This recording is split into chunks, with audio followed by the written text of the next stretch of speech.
Welcome to the 22nd video on As You Like It by William Shakespeare. नाटक As You Like It जिसके रचयिता William Shakespeare हैं के इस 22वें video में आपका स्वागत है. In this video we shall see Act 2, Scene 7, Part C. इस वीडियो में हम Act 2, Scene 7 का Part C देखेंगे. Jacques continues his views on the 7 stages of life and interprets them in his own way. Now, carrying forward from the previous video, we find that right now we are in the midst of the dialogue that has been delivered by Jacques.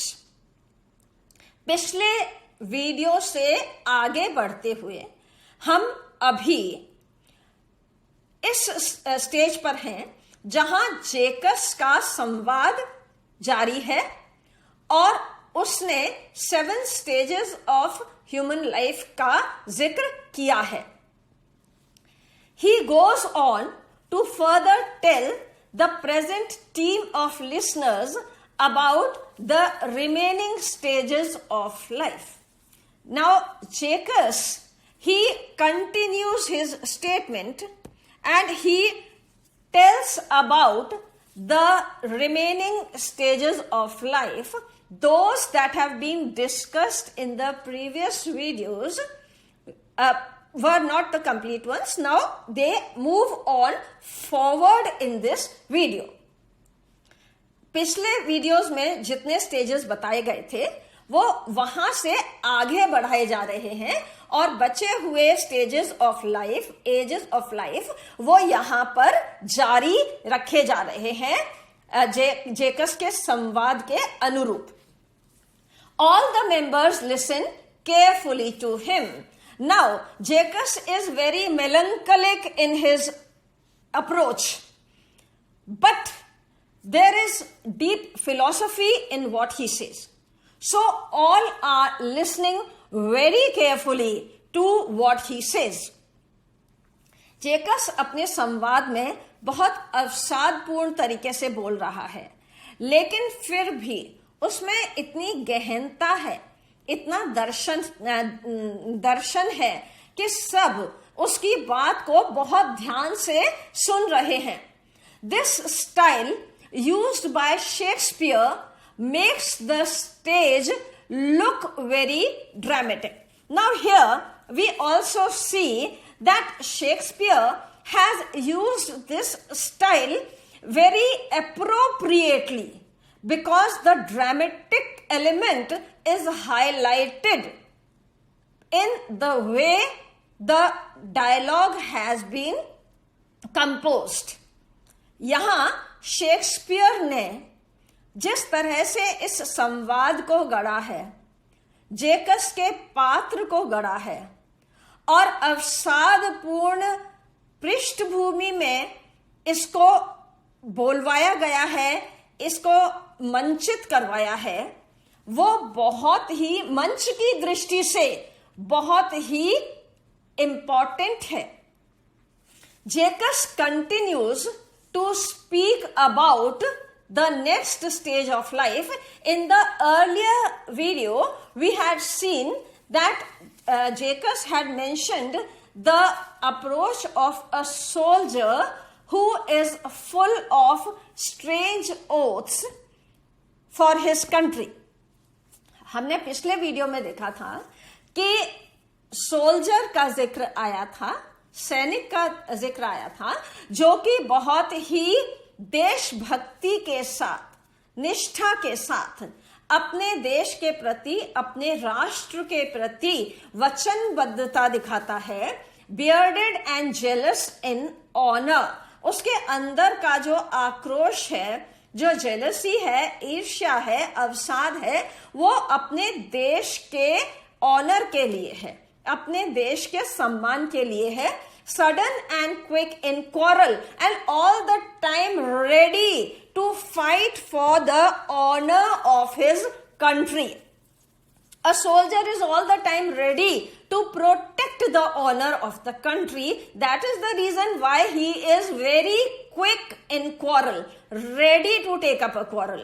यहां पर soldier के पात्र को जो quick in quarrel दिखाया गया है, उसके पीछे कारण ये है कि वो अपने राष्ट्र के प्रति इतना समर्पित होता है कि वो उसके लिए किसी भी तरह का अपमान या किसी भी तरह की हल्की बात स्वीकार नहीं कर सकता है, और उसको बचाने के लिए वो हर वक्त लड़ने के लिए तत्पर रहता है.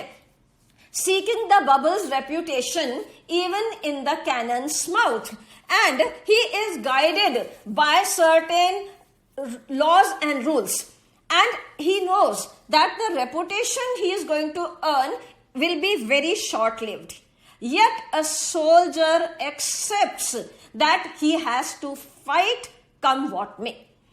यहां पर सैनिक को पता होता है कि मैं जो भी करूंगा उसके लिए जो रेपुटेशन मुझे मिलेगी, जो नाम मुझे मिलेगा, ख्याति मिलेगी, वो एक पानी के बुलबुले की तरह है, आई और गई. लेकिन फिर भी उसकी देश के प्रति इतनी निष्ठा है कि वो उसके बावजूद, इस सच को जानने के बावजूद भी देश के लिए लड़ने के लिए तत्पर है. द जस्टिस और जज in fair round belly with good capon लाइडिंग and lined an allusion to the bribing of judges with gifts of poultry, eyes severe and beard of formal cut, full of wise saws and modern instances, which mean examples. Then the next stage of our life is that of justice, or when we are a judge. We have to make judgments in life. We have to decide things in life. And that is the time when we are fair and round-bellied with good capon lined. Because that is the stage when we have to not only make judgments, but we are given certain bribes. Everybody has to face this stage in life when we have to decide things, and when the decision is in our hands, then the persons concerned will always try to lure us, try to please us with some sort of bribery of something that pleases us. यहाँ पर हम अपने जीवन में ऐसी stage पर जरूर पहुंचते हैं, ऐसे पड़ाव पर जरूर पहुंचते हैं जब हमको निर्णय लेना होता है. और जिस समय हम निर्णय करने की स्टेज पर होते हैं, उस समय पर हमें घूस के तौर पर या हमें लुभाने के तौर पर हमें कुछ न कुछ दिया जाता है. ऐसा अनुभव सबके लाइफ में आता है, ऐसा पड़ाव सबके लाइफ में आता है. इस आयाम से सबको गुजरना होता है. Eyes severe and beard of formal cut, full of wise saws and modern instances. That is the time when we are full of wise saws and instances. We are full of wise sayings.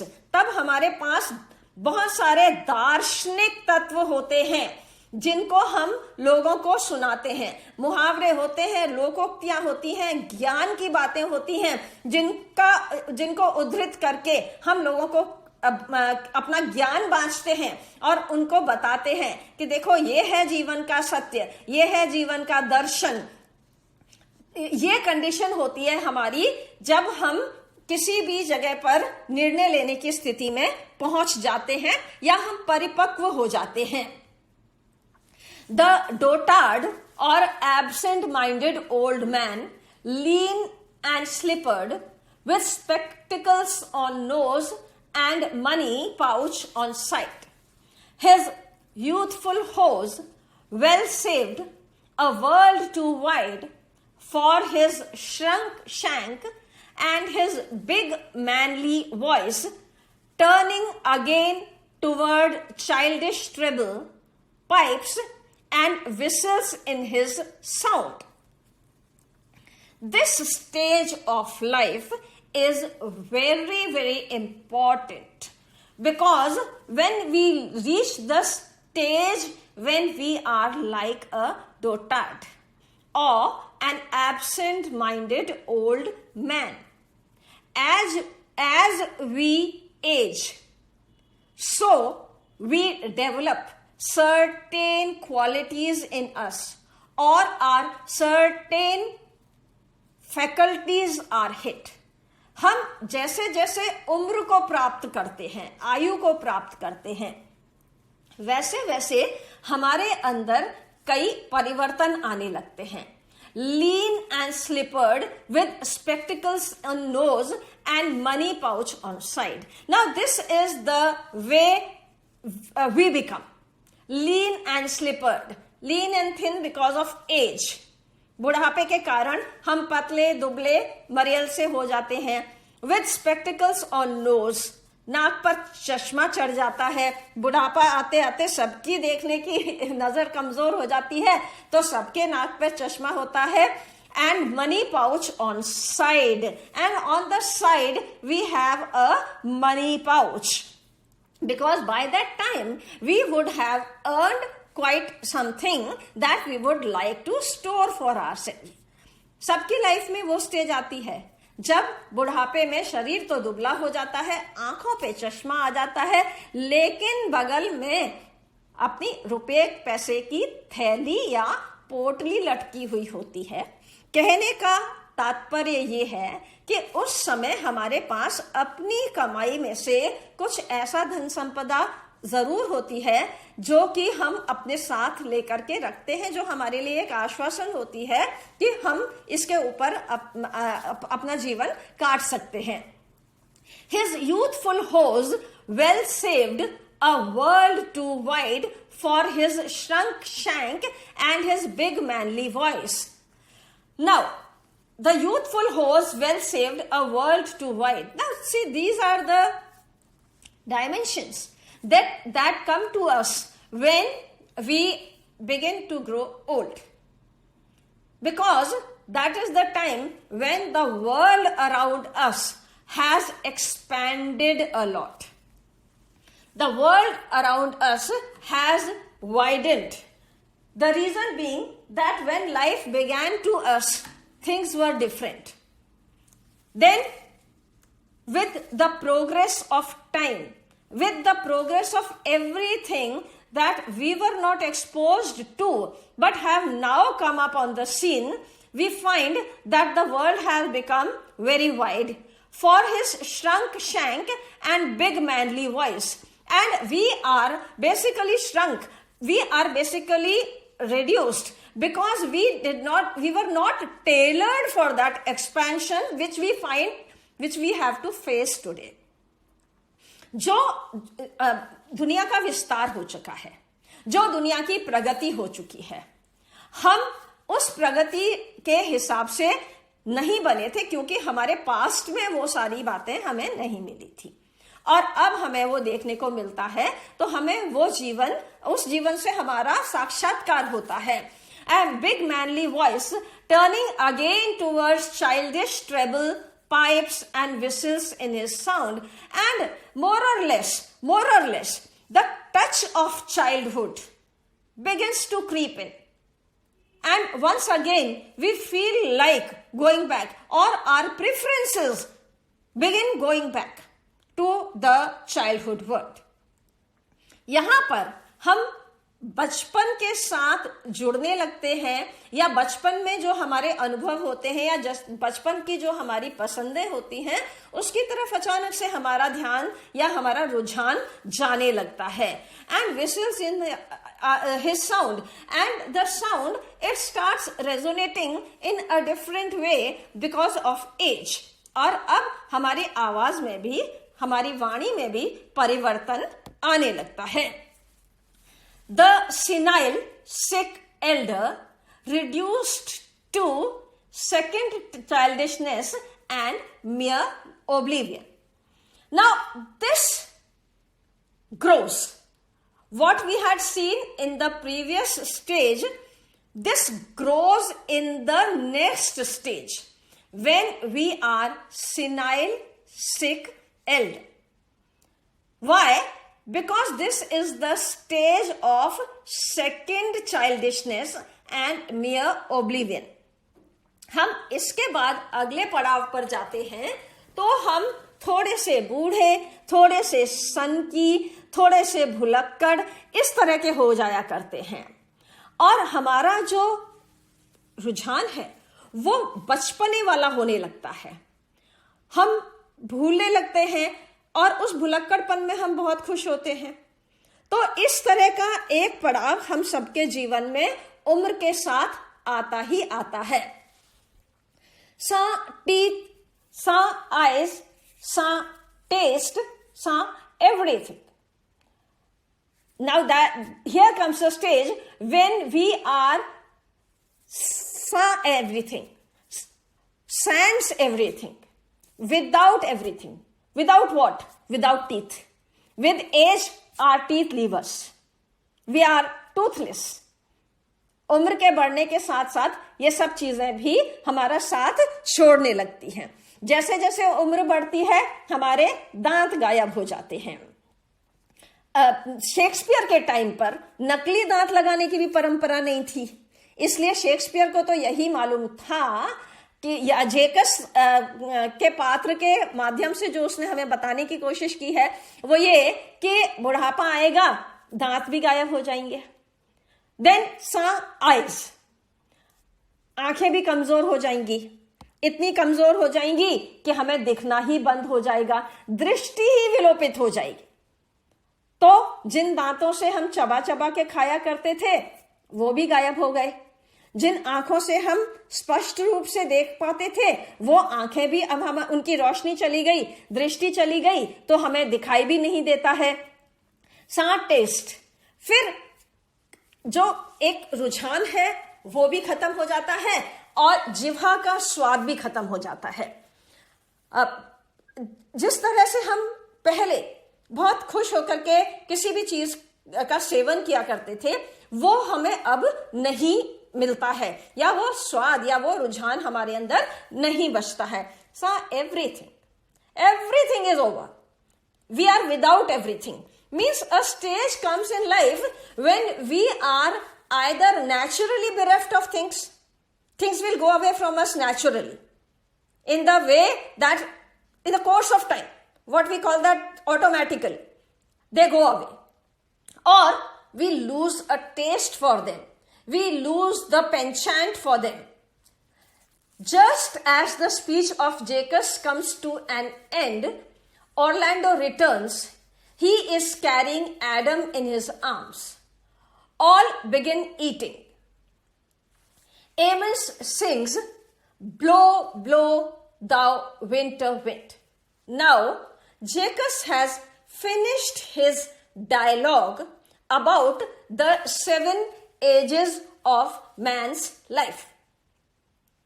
जेकस ने हमारे जीवन के जो विभिन्न आयाम हैं, विभिन्न पड़ाव हैं, उनके बारे में बहुत अवसादपूर्ण संवाद बोला है। वो जैसे ही खत्म होता है वैसे ही मंच पर ऑरलैंडो का आगमन होता है और वो अपने बाहों में एडम नाम के अपने बुजुर्ग नौकर को लेकर के आता है। We have seen the story as it moves in the previous videos. We have seen that Orlando is in company of Adam, his loyal servant, who is committed to accompany him to the forest of Arden. And in the course of traveling, Adam feels very weak and sick and hungry. And Orlando promises him that he will procure food for him, and this is the reason why he comes and stops Duke Senior and his company from eating.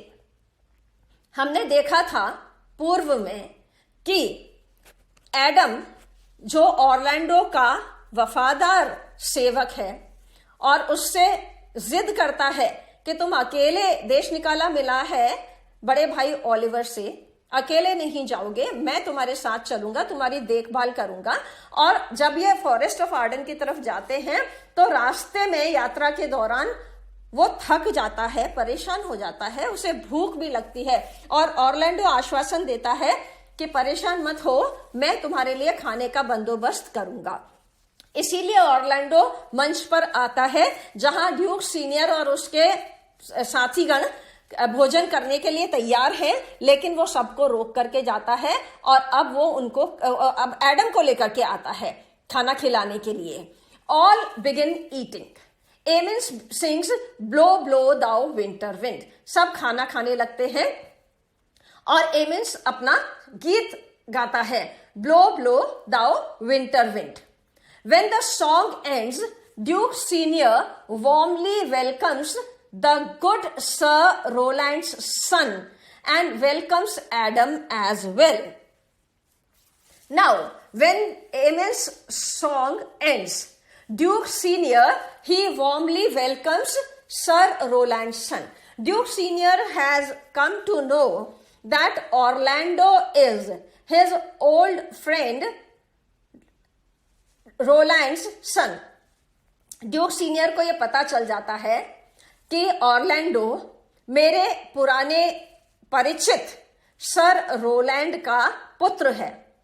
वो यहां सबके सामने उसको welcome करता है, अपने team में, अपने ग्रुप में आने के लिए उसका आग्रह करता है। और साथ ही एडम जो कि बुजुर्ग सेवक है लेकिन वफादार है, इसलिए वो सम्मान पूर्वक एडम से भी आग्रह करता है कि वो यहां उनके साथ ही शामिल हो जाएं। The scene ends on a happy note. The duke takes old Adam's hand as a gentle gesture and the group moves to the duke's cave. Now where this scene ends, duke senior takes Adam's hand in his as a gentle gesture of regard and the group moves to the Duke's cave. यहां पर Duke senior सम्मान पूर्वक Adam का हाथ अपने हाथ में लेते हैं और उनसे आग्रह करते हैं कि हमारे पास आ जाइए, हमारे साथ रहिए। और इस सम्मान के साथ ही पूरा ग्रुप ड्यूक सीनियर की गुफा की ओर चल देता है। Let us see the explanatory notes for this part of the video. आइए अब इस हिस्से में जो नाटक की कहानी आई है, इस वीडियो में जो कहानी आई है, उसके लिए कुछ वाक्य और वाक्यांश देखते हैं। Stage, one part of the progress or development of something. किसी वस्तु की प्रगति या विकास का एक अंश अथवा चरण या अवस्था। To organise a performance of a play, concert etcetera for the public. नाटक, संगीत समारोह आदि का सार्वजनिक रूप से आयोजन करना। इंस्टेंस, एन एग्जाम्पल और केस ऑफ समथिंग। किसी वस्तु का उदाहरण, मिसाल या मामला। बेली, स्टमक और middle part of the abdomen. पेट या तोंद या शरीर का मध्य भाग। Here, this particular mention has been to dramatize the whole scene, that how a judge is fat-bellied. यहां पर यह जो कॉन्सेप्ट यूज किया गया है बेली का, तौंद का, ये बताने के लिए कि किस तरह से जो लोग रिश्वत खाते हैं उनकी तौंद मोटी हो जाती है, या एक प्रतीक होती है कि इस व्यक्ति की जीवन शैली ऐसी है। Poultry, Birds, for example chickens, ducks, etc., that are kept for their eggs or their meat. अंडों व मांस के लिए पाली गई बतख आदि. Poultry used to be a rich source of gift or bribe in the times of Shakespeare. हमें यहाँ इस उदाहरण से या इस पोल्ट्री को उद्धृत करने से पता चलता है कि शेक्सपियर के समय में जो उपहार दिए जाते थे या जो रिश्वत दी जाती थी या जो प्रलोभन दिए जाते थे, उसमें पोल्ट्री या अच्छी क्वालिटी की पोल्ट्री या अच्छे मीट वाले जानवर वो बहुत प्रसिद्ध हुआ करते थे. लोग गिफ्ट के तौर पर उन्हें देकर के ऐसा मानते थे कि हमने बहुत अच्छे तरीके से अपने काम को करवाने का प्रोसेस फॉलो कर लिया है. इसलिए पोल्ट्री का मेंशन यहां पर शेक्सपियर के समय के बारे में हमें जानकारी देता है. केपन lined. A capon is a fattened chicken and lined means stuffed. मोटा ताजा मुर्गा या चूजा जो भोजन के लिए तैयार किया जाता है. केपन लाइन्ड. जब किसी को उपहार देना है या रिश्वत देनी है तो हल्की फुल्की तो दी नहीं जाती है. इसलिए शेक्सपियर ने यहां पर स्पेशली मेंशन किया है कि वो ऐसा नहीं हल्का फुल्का या मरियल सा हो, वो केपन लाइन्ड फैटेंड चिकन होता था, मोटा ताजा मुर्गा होता था. और जो स्टफ्ड होता था मतलब खा खा करके मोटा एकदम फिट एंड फाइन वाला मुर्गा हुआ करता था. डोटार्ड. An old person, especially one who has become physically weak or whose mental faculties have declined. जरा जीर्ण शीर्ण या बूढ़ा व्यक्ति जिसके मानसिक अवस्था भी पहले से कम हो गई हो, जिसकी शारीरिक शक्तियां भी पहले से कम हो गई हो, यानी जिसकी अवस्था ये बताती है कि वो पहले बलशाली था, शक्तिशाली था, लेकिन अब नहीं, पहले जैसा नहीं रहा. शेक्सपियर जेकस के इस डायलॉग में जो स्टेजेस गिना रहे हैं, उन स्टेजेस के थ्रू वो ये बताना चाहते हैं कि एक समय होता है जब आप बहुत शक्तिशाली होते हैं, मजबूत होते हैं, आपके अंदर इतनी ताकत होती है कि आप कुछ करें, लेकिन उसके बाद वो स्टेज अवश्य आएगी जब आपके अंदर इतनी शक्ति, इतनी ताकत नहीं रहेगी. So this is very important. That is why the dialogue of Jacques, along with the melancholic tone, it inspires us to think that this is really the truth of life. The philosophy, the imagination here is not without roots. It really has a foundation and we need to think about it. Senile. Behaving in a confused and strange way and unable to remember things because of old age. Now, senile means that as age deteriorates, as our mental faculties deteriorate, we begin to forget things. And oblivion becomes a natural part of our being. यहां जेकस के dialogue के through Shakespeare ने यह भी बताने की कोशिश की है कि जैसे जैसे उम्र होती जाती है, आयु होती जाती है, वैसे वैसे भुलक्कड़पन हमारे जीवन का एक प्राकृतिक अंश बन जाता है. इस पड़ाव पर हमें आना ही होता है. हमारी आयु यहां आएगी ही. सनकी और भुलक्कड़, बुढ़ापे के कारण जीर्ण शीर्ण व्यक्ति. तो ये जेकस जो बोल रहा है ये हम सबके ऊपर लागू होती है बात. Welcome to be friendly to somebody when he or she arrives somewhere. अतिथि का स्वागत करना अथवा अगवानी करना. Gesture, a movement of the hand, head, etc. that expresses something.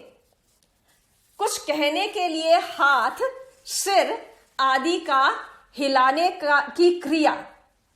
अंग संकेत.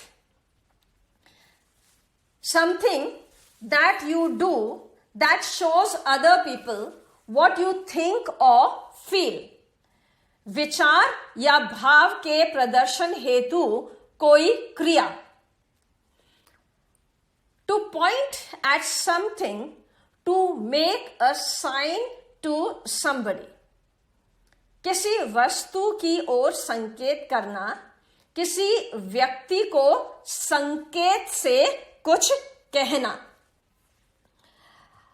जब नाटक का मंचन होता है, when a play is enacted on the stage, at that time, the body language, the gesture, the spoken and the unspoken part, all are very important because they convey the different dimensions of the story.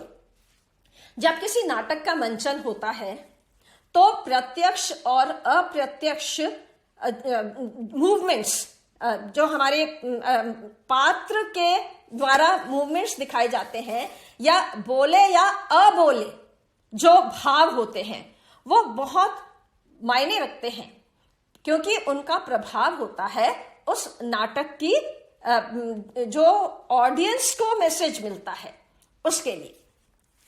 Here we have seen Act 2, Scene 7, Part C. The story of the play continues further. Kindly see the next video. अभी हमने इस video में Act 2, Scene 7 का Part C देखा है. नाटक की कहानी अभी आगे जारी है. कृपया इसके बाद की वीडियो अवश्य देखें. Thank you. धन्यवाद.